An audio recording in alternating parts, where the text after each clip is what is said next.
Hello everyone, आपका academic various channel पर स्वागत है। बात करेंगे आज 2 अप्रैल की, जो कि वर्ल्ड ऑटिज्म अवेयरनेस डे के रूप में मनाया जाता है। तो चलिए शुरू करते हैं कि वर्ल्ड ऑटिज्म अवेयरनेस डे को कैसे, कब और क्यों, कैसे इसकी शुरुआत हुई, इन सभी चीज़ों के बारे में हम इस वीडियो के माध्यम से चर्चा करेंगे। तो चलिए शुरू करते हैं। वर्ल्ड ऑटिज्म अवेयरनेस डे प्रत्येक साल वर्ल्ड ऑटिज्म अवेयरनेस डे या WAAD 2 अप्रैल को मनाया जाता है। इस बार 2 अप्रैल 2021 को, जो कि 14th annual world of autism day के रूप में पूरे विश्व में सेलिब्रेट किया जा रहा है। WHO के अनुसार, वर्ल्ड हेल्थ ऑर्गेनाइजेशन के अनुसार 160 बच्चों में से एक बच्चा ऑटिज्म से ग्रसित है। फिर भी यह एक आश्चर्य की बात है कि लोगों के अंदर इस न्यूरो डेवलपमेंटल कंडीशन के बारे में अवेयरनेस की कमी है। इसलिए यह आवश्यक है कि लोगों के अंदर अवेयरनेस लाई जाए ऑटिज्म के प्रति। अब बात करते हैं कि वर्ल्ड ऑटिज्म अवेयरनेस डे की हिस्ट्री के बारे में। यूनाइटेड नेशंस जनरल असेंबली ने 2 अप्रैल को वर्ल्ड ऑटिज्म अवेयरनेस डे के तौर पर घोषित किया, ताकि ऑटिज्म से ग्रसित बच्चों अथवा लोगों को की लाइफ को सुधारा जा सके तथा उनको समाज का एक इंटीग्रल पार्ट बनाया जा सके। 2008 में 2 अप्रैल को यूनाइटेड नेशंस जनरल असेंबली ने वर्ल्ड ऑटिज्म अवेयरनेस डे के रूप में स्थापित किया। यह रिजोल्यूशन 1 नवंबर 2007 को पास हुआ और 18 दिसंबर 2007 को अडॉप्ट हुआ। फिर 2008 में UNCRPD ने fundamental principle of human rights for all को लेकर के यह संचालन में आया। तभी से 2 अप्रैल को वर्ल्ड ऑटिज्म अवेयरनेस डे के रूप में मनाया गया। 2011 में भारत में कुल 78,62,921 डिसेबल बच्चे हैं, जो कि 19 साल या 19 वर्ष के नीचे जिनकी एज है उनकी यह संख्या है, जिसमें से 5,95,089 इंटेलेक्चुअली डिसेबल्ड चिल्ड्रन हैं। स्टडी के अनुसार 66 चिल्ड्रन में एक बच्चा, यानी 66 चिल्ड्रन में 1 चाइल्ड ऑटिज्म स्पेक्ट्रम डिसऑर्डर से ग्रसित है। इसलिए अवेयरनेस बहुत ही आवश्यक है।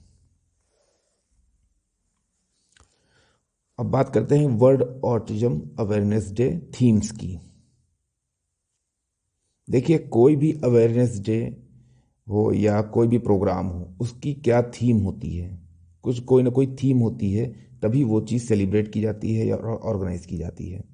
इसी प्रकार वर्ल्ड ऑटिज्म अवेयरनेस डे की भी थीम्स रही हैं।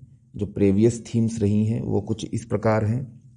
इन 2012 launch of official UN awareness raising stamp, जो कि अवेयरनेस रेजिंग थीम थी, मेन थीम थी, जो वो अवेयरनेस रेजिंग थी 2012 में। 2013 में क्या था, celebrating the ability within the disability of autism. इसी प्रकार 2014 में opening doors to inclusive education. In 2015, employment, the autism advantage. In 2016, autism and the 2030 agenda, inclusion and neurodiversity. In 2017, toward autonomy and self-determination. In 2018, empowering women and girls with autism. 2019, assistive technologies, active participation. And in 2020 the transition of adulthood.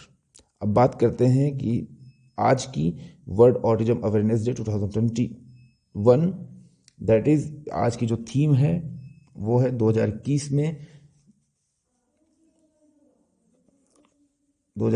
में world autism awareness day पर यह चीज़ address की जाएगी virtual events और panel discussion के through उन individuals को लेकर के जो ऑटिस्टिक रहे हैं, जिन्होंने क्या महसूस किया है अपनी वर्किंग में, क्या उन्होंने अपॉर्चुनिटीज़ पाई हैं, क्या उनके चैलेंजेस रहे हैं working in the means job criteria में, क्या उनके चैलेंजेस रहे हैं और क्या अपॉर्चुनिटीज़ रही हैं। ये विभिन्न प्रकार के पैनल्स और डिस्कशन के माध्यम से शेयर किया जाएगा।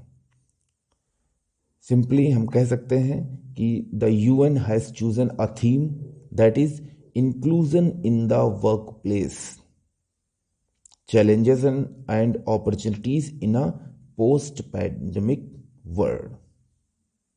मतलब वर्क प्लेस पर समावेशन और ऑटिज्म लोगों का वर्क प्लेस पे समावेशन और क्या क्या उसकी अपॉर्चुनिटीज़ हैं, क्या उसके चैलेंजेस हैं इस पैंडेमिक के बाद पूरे विश्व में। तो ये हमारी आज की थीम है इसको मनाने की। अब बात करेंगे how to celebrate world autism awareness day, किस तरीके से इस दिन को मनाया जाए। वर्ल्ड ऑटिज्म अवेयरनेस डे को कई तरीकों से सेलिब्रेट कर सकते हैं। इसमें teachers, special educators, parents, health care professionals को अवेयरनेस मिलेगी ताकि वो एक ऑटिस्टिक बच्चे को या बच्चे को किस तरीके से डील करना है, इन सब चीज़ों में काफ़ी उनका इन्फॉर्मेशन और एजुकेशन मिलेगी। इस तरीके अब आप इसको सेलिब्रेट कैसे करेंगे इस चीज़ को लेकर के, जैसे कि सपोर्ट, किसी भी स्थानीय परिवार को आप सपोर्ट कर सकते हैं जिसमें बच्चा जो है ऑटिज्म से ग्रसित है।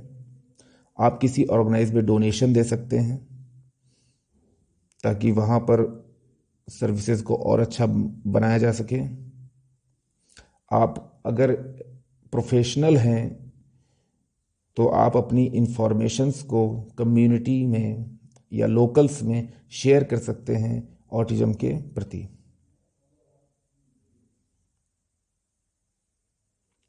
और भी कई सारी चीज़ें हैं, टेलीविज़न, रेडियो के माध्यम से या न्यूज़पेपर के माध्यम से भी आप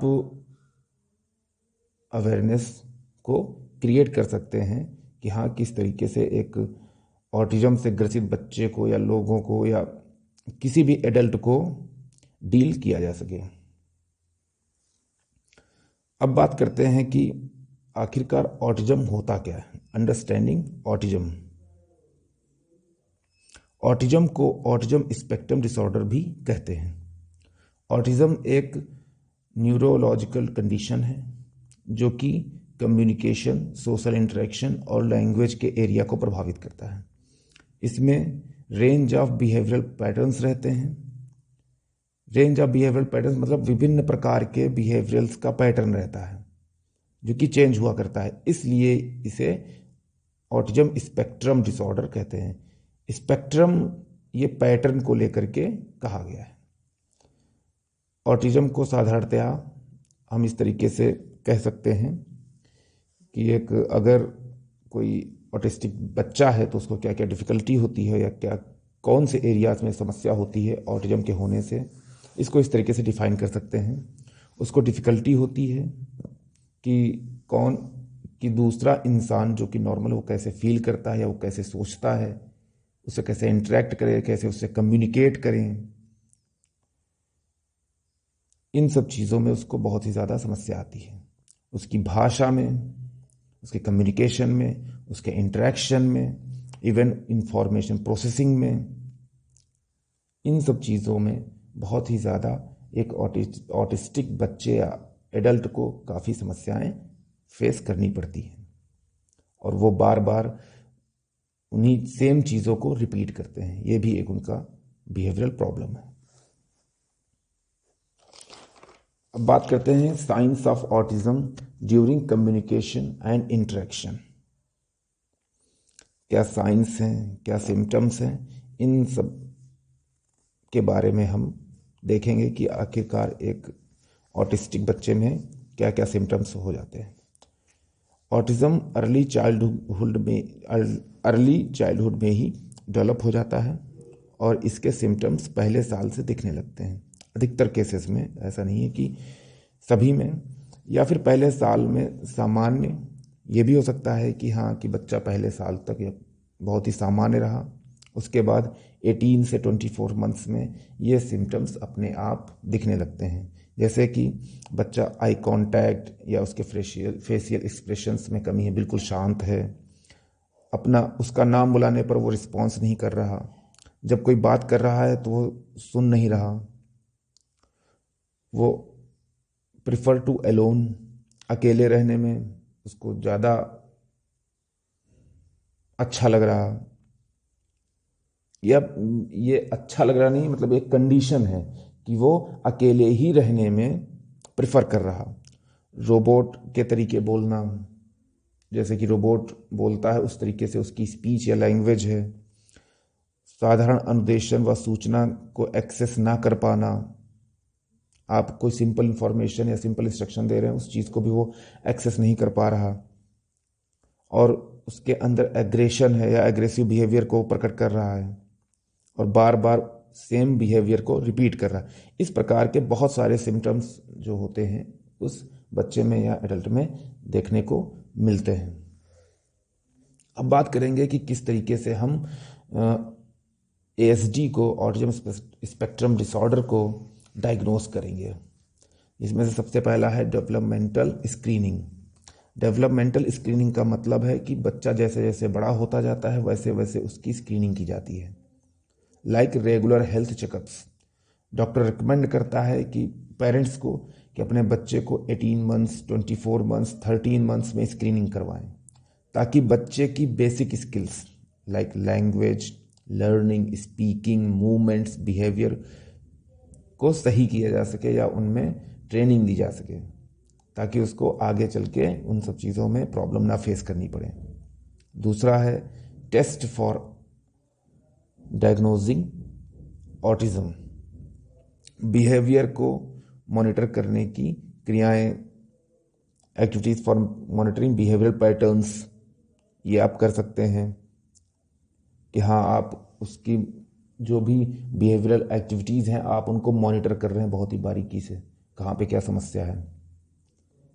आप डेवलपमेंटल क्वेश्चनर बना सकते हैं, प्रश्नावली के द्वारा भी डायग्नोस किया जा सकता है कि कहाँ पर क्या उसको दिक्कत आ रही है। और विजुअल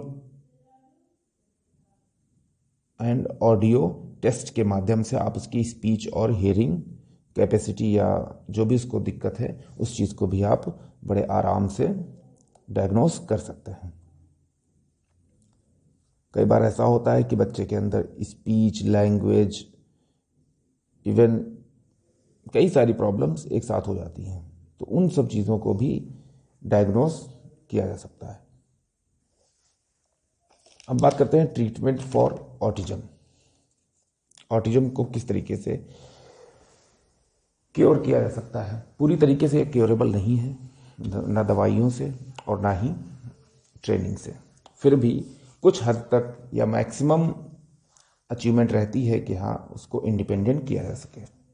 बिहेवियरल थेरेपीज़ के द्वारा, ऑक्यूपेशनल थेरेपीज़ के द्वारा, अब फ्लोर टाइम एक्टिविटीज़ जो होती हैं उसमें पेरेंट्स और सभी हेल्थ केयर प्रोफेशनल्स जितने भी होते हैं या केयर गिवर्स होते हैं वो सभी इंगेज हो करके उस बच्चे के साथ में उसी एक्टिविटीज़ में पार्टिसिपेट करके उसको ट्रेनिंग देते हैं।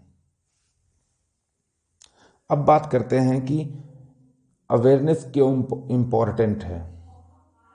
आखिरकार इस प्रोग्राम की क्या इम्पोर्टेंस है लोगों में अवेयरनेस की। पूरे विश्व में ऑटिज्म स्पेक्ट्रम डिसऑर्डर को लेकर के हेल्थ केयर ऑप्शंस और विभिन्न प्रकार की टेक्नोलॉजी होने के बावजूद भी इस डेवलपमेंटल डिसऑर्डर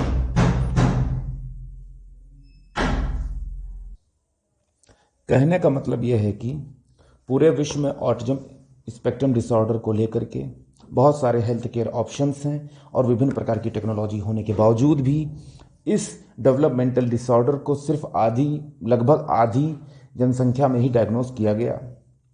और इसका मुख्य कारण है कि लोगों में इसकी अवेयरनेस की कमी है, जिससे कि पेरेंट्स और केयर गिवर्स, इवन कई सारे प्रोफेशनल्स, एजुकेटर्स, इन सभी को काफ़ी चैलेंजेस को फेस करना पड़ता है जब उनको बाद में इन सब चीज़ों का पता चलता है कि बच्चा ऑटिस्टिक है या कोई एडल्ट जो है वो ऑटिस्टिक है। अतः आज के दिन इस वर्ल्ड ऑटिज्म अवेयरनेस डे पर प्लेज लीजिए, शपथ लीजिए कि कोई भी जो ऑटिज्म स्पेक्ट्रम डिसऑर्डर से ग्रसित है वह पीछे नहीं छूटेगा और उसे समाज की मुख्य धारा में शामिल करेंगे।